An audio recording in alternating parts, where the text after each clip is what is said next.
Break के बाद खबरनामे में आपका दोबारा खैर मकदम है। आइए बढ़ते हैं मजीद खबरों की जानिब। इलेक्ट्रिसिटी और वाटर बिल अदा करने के लिए 3 महीनों तक की दी गई हुकूमत की रियायत आवाम के लिए रियायत से ज़्यादा मुसीबत साबित हुई है। खबर है कि 3 महीनों बाद जो इलेक्ट्रिसिटी बिल आ रहे हैं इसमें बेतहाशा इजाफा कर दिया गया है। देखिए तफसील इस रिपोर्ट में। जून के महीने में जैसे ही लॉकडाउन में नरमी का ऐलान करते हुए रियासती हुकूमत की जानिब से मुख्तलिफ सरगर्मियों की इजाजत दी गई है, जिससे अवाम जहां थोड़ी राहत महसूस कर रही थी, वहीं इस महीने घरों में आने वाले इलेक्ट्रिसिटी बिलों ने उनके होश उड़ा दिए। 3 महीने पहले एक घर का माहाना इलेक्ट्रिसिटी बिल जो हुआ करता था, इसमें 2 गुना इजाफे के साथ इस महीने बिल मौसूल हुए हैं। स्क्रीन पर आप देख सकते हैं कि ये वो बिल हैं जो अवाम को इसी महीने मौसूल हुए हैं। आप देख सकते हैं कि मार्च के महीने में जिन्हें 233 रुपए का बिल आया था, उन्हें 3 महीने बाद 2148 रुपए का बिल मौसूल हुआ है।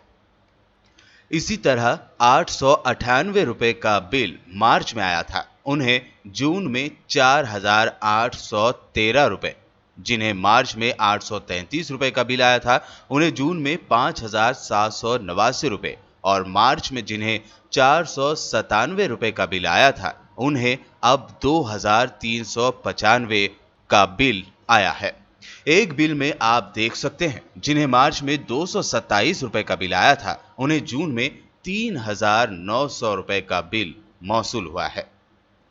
इन बिलों में 2 और बातें गौर करने वाली हैं। बाज लोगों के बिलों में बिलिंग कैटेगरी बदल दी गई है, और दूसरी गौर करने वाली बात यह है कि 3 महीनों के यूनिट्स का एक साथ बिल चार्ज किया गया है। इसीलिए भी ये बिलों की रकूमात में बेतहाशा इजाफा हो गया है। अगर हर महीने के यूनिट्स के हिसाब से बिल बनाई जाती तो शायद टोटल बिल मामूल की तरह आता था। लॉकडाउन की वजह से पहले से ही परेशान लोगों को इलेक्ट्रिसिटी बिलों ने मजीद उलझन में डाल दिया है। हुकूमत और महकमे इलेक्ट्रिसिटी को चाहिए कि आवाम की इस बेचैनी को दूर करने के इक़दामात करते हुए इलेक्ट्रिसिटी बिलों का जायजा लें और एक साथ 3 महीनों की बिलों के बजाय 3 महीनों के लिए 3 अलग अलग बिल जारी करें, ताकि बिलों की अदायगी के लिए रियासत की आवाम को राहत मिल सके। दूसरी जानिब जिस तरह लॉकडाउन के दौरान तेलंगाना हुकूमत की जानिब से किराएदारों को सहूलत की फराहमी के नाम पर मालिकीन जायदाद को किराया फौरी अदा न करने की राहत और मालिकीन जायदाद को जबरी किराया वसूल न करने की हिदायत दी गई, गरीब किराएदारों को राहत पहुंचाने के लिए हुकूमत ने इस इक़दाम की तजवीज़ अवाम को दी है। इसी तरह अवाम भी हुकूमत से ये तवक्को कर रही है कि हुकूमत इलेक्ट्रिसिटी और वाटर बिल के अलावा जायदाद टैक्स की माफ़ी का ऐलान करे, ताकि लॉकडाउन की वजह से परेशान गरीब आवाम को राहत हासिल हो सके, और इसी के साथ ही किराए के लिए परेशान मालिकीन को भी एहसास होगा कि हुकूमत भी राहत के कामों में अपना हिस्सा अदा कर रही है। गौरतलब है कि हुकूमत की जानिब से इलेक्ट्रिसिटी और वाटर बिलों की माफ़ी के लिए मुतअद्दिद गोशों से नुमाइंदगी के बावजूद हुकूमत इस पर कोई लबकुशाई नहीं कर रही है, बल्कि बल्दिया हैदराबाद की जानिब से जायदाद टैक्स वसूली मुहिम भी चलाई जा रही है, और GHMC के तर्ज पर दीगर बल्दियात में भी ये मुहिम जारी है।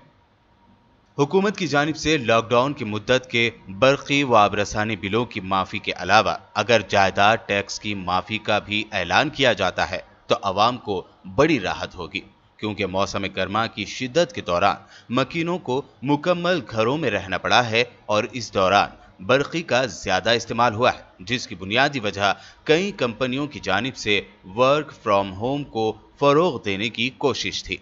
रियासत के अवाम हुकूमत को अवाम दोस्त और फलाही हुकूमत समझती है, और रियासती हुकूमत भी खुद को अवाम दोस्त हुकूमत करार देती है। ऐसे में हुकूमत के लिए ये बेहतरीन मौका है कि वो इन हालात में रियासत के तमाम शहरियों की फलाह और उनके मसाइल को हल करने के लिए कम अज़ कम इलेक्ट्रिसिटी और वाटर बिलों के अलावा जायदाद टैक्स की माफ़ी का ऐलान करे। Bureau report, BBN news. आलमी योम माहौलियात के मौके पर कोरोना की रोकथाम के लिए महकमे फायर ब्रिगेड और पुलिस के अहदेदारों ने आज नॉर्थ जोन के कंटोनमेंट एरिया बेगमपेट, मारेटपल्ली और गोपालपुरम ट्रैफिक पुलिस स्टेशन के अतराफ अकनाफ में एंटीवायरस दवा का छिड़काव किया। महकमे फायर ब्रिगेड के ऑफिसर मोहन राव की क़यादत में ये कार्रवाई अंजाम दी गई। इस मौके पर बात करते हुए मोहन राव ने कहा कि बढ़ते कोरोना के केसों को देखते हुए इन इलाकों में एक ही दिन में एंटीवायरस दवा का छिड़काव किया गया है ताकि लोगों को कोरोना की वबा से महफूज रखा जा सके। याकूतपुरा रुकन असेंबली सैयद अहमद पाशा कादरी ने आज सैदाबाद MRO ऑफिस में कल्याण लक्ष्मी के 49 मुस्तहिकीन में चेक्स की तकसीम अमल में लाई। करीब 48,31,568 रुपयों पर मुश्तमिल ये चेक्स आज MLA अहमद पाशा कादरी ने तकसीम किए। एक्ट्रेस मीरा चोपड़ा को रेप की धमकी का मामला तूल पकड़ता जा रहा है। अब इस मामले पर मिनिस्टर KTR ने तेलंगाना के DGP महेंदर रेड्डी को एक्शन लेने की दरख्वास्त की है।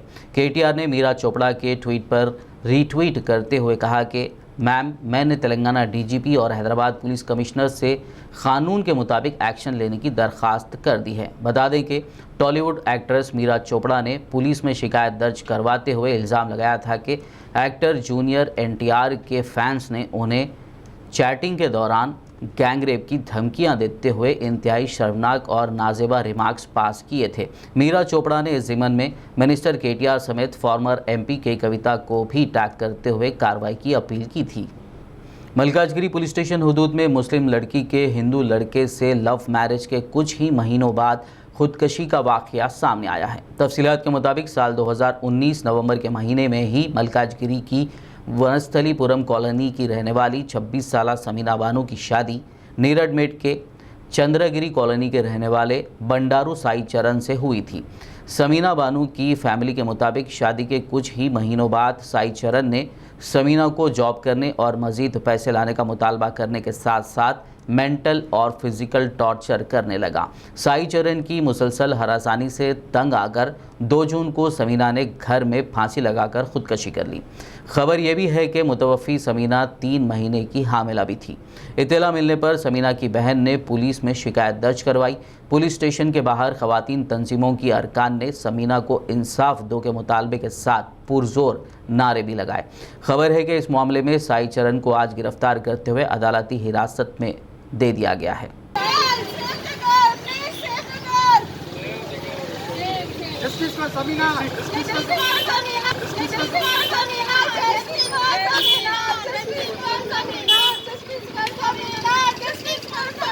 మా సిస్టర్ నవంబర్ 3 లాస్ట్ టైం మా ఇంటికి వచ్చిన తర్వాత అడిగింది, మమ్మీ ఓకే చేస్తారా అనేసి అడిగింది. వద్దురా, మన ఇంటర్ కాస్ట్ మ్యారేజ్ మన ఇంట్లో లేదు అనేసి చాలాసార్లు చెప్పిన తర్వాత తను నన్ను పైసలు అడుగుతున్నాడు, డబ్బు అడుగుతున్నాడు. నేను 4 lakhs రూపీస్ తనకి ఇచ్చేసాను. కన్స్ట్రక్షన్ వాళ్ళు ఇల్లు కడుతున్నారు అనేసి నేను 4 lakhs ఇచ్చాను అని కూడా చెప్పింది. ఇంకొకటి ఏంటంటే బంగారం కూడా తన దగ్గరే ఉన్నది, నా సర్టిఫికేట్స్, నా 25,000 వాచ్ అవన్నీ తన దగ్గరే ఉన్నాయి. అంటే నువ్వు ఎక్కడ ఉంటున్నామా అంటే నాగ్పూర్లోనే ఉంటున్నా. ఇంకా రీసెంట్గా ఇక్కడ కనిపించినావు అది ఇది అంటే కూడా నేను ఇక్కడే ఉంటున్నా. మళ్ళీ నేను అక్కడ షిఫ్ట్ అవుతా, కాకతీయ నగర్లో షిఫ్ట్ అవుతా, మల్కాజ్గిరిలో షిఫ్ట్ అవుతా. అసలు నాగ్పూర్ నుంచి ఎప్పుడు తీసుకొచ్చిండు, ఇక్కడ ఎప్పటి నుంచి పెట్టుకున్నాడు, అసలు ఏం తెలియకుండా అన్నీ మా చెల్లె చేత అన్ని అబద్ధాలు మాట్లాడిపించిండు. రీసెంట్గా థర్స్డే రోజు నాతోని రంజాన్ తర్వాత థర్స్డే రోజు ఫోన్ చేయించేసి మాట్లాడింది మా చెల్లి నాతోని. ఎలా ఉన్నావమ్మా అది ఇది అనేసి అడిగితే బాగానే ఉన్నాను, కొంచెం హెల్త్ ప్రాబ్లం ఉంది అంటే ఏమైంది అంటే డిప్రెషన్లో మాట్లాడింది. హెల్త్ ప్రాబ్లం ఉంది అంటే ఏమైందంటే ప్రెగ్నెంట్ అని చెప్పింది. ఎన్నో నెల బెట అంటే 1 month అని చెప్పింది. అసలు పోస్ట్ మార్టంలో అయితే 3 months 4 months అని చెప్పారు. సో 3 months అంటే డాక్టర్ ఆమె వాళ్ళ మమ్మీ వాళ్ళు ఏమంటున్నారు అంటే వాళ్ళ మమ్మీ వాళ్ళు చాలా యాక్సెప్ట్ చేస్తున్నారు, నాకు కూతురులా చూసుకుంటారు. వాళ్ళ ఫాదర్ అంటున్నారు నువ్వే నా కూతురు అలా అనేసి అలా చేసి అలా ట్రాప్ చేశారు. అలా ట్రాప్ చేసి లాస్ట్కి ఇక్కడ వదిలేసి వెళ్ళిపోయారు. దాని తర్వాత last end of the day sister brothers వాళ్ళే పనికొచ్చారు. आखिर में एक नज़र सुर्खियों पर। तेलंगाना में SSC इम्तिहानात को लेकर तजस्सुस बरकरार, हफ्ते को हाई कोर्ट सुनाएगा अपना अहम फैसला।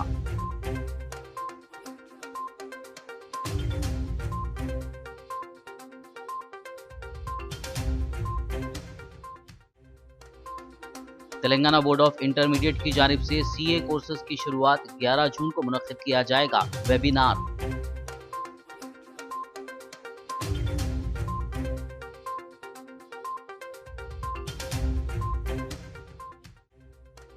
रेवंत रेड्डी की केटीआर के खिलाफ जियो 111 की खिलाफ वर्जी की शिकायत, एनजीटी ने केटीआर को जारी किया नोटिस।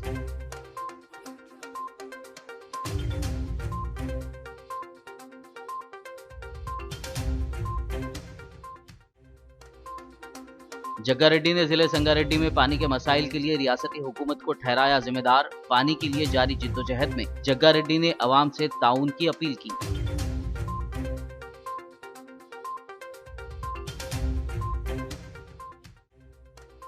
हुकूमत की रियायतें अवाम के लिए बनी मुसीबत, 3 महीने बाद मौसूल हुए इलेक्ट्रिसिटी बिलों में बेतहाशा इजाफा, क्या इलेक्ट्रिसिटी और वाटर चार्जेस मुआफ करके तेलंगाना हुकूमत दिखाएगी दरियादिली। खबरनामे में फिलहाल बस इतना ही। ताज़ा तरीन अपडेट्स के लिए देखते रहिए BBN न्यूज़ और YouTube पर हमारे चैनल को सब्सक्राइब भी ज़रूर कीजिए।